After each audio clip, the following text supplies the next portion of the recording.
20 November 2024 रोजी महाराष्ट्रात 288 विधानसभा मतदारसंघाच्या निवडणुकीसाठी मतदान होणार आहे. त्याअंतर्गत 150 ऐरोली विधानसभा मतदारसंघामध्ये एकूण मतदार संख्या ही 4,89,059 इतकी आहे, ज्यामध्ये पुरुष मतदारांची संख्या ही 2,72,504 इतकी आहे, तर महिला मतदारांची संख्या ही 2,16,423 इतकी आहे आणि इतर मतदार संख्या 132 इतकी आहे.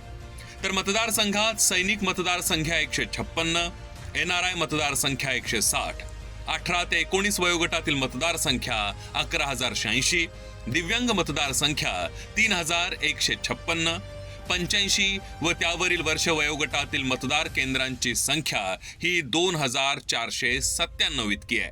85 व वरील वर्ष वयोगटातील मतदारांची संख्या ही 2,497 इतकी आहे. 20 नोव्हेंबर रोजी होणाऱ्या ऐरोली विधानसभा मतदारसंघात मतदानासाठी एकूण मतदान केंद्र 447 इतकी आहेत.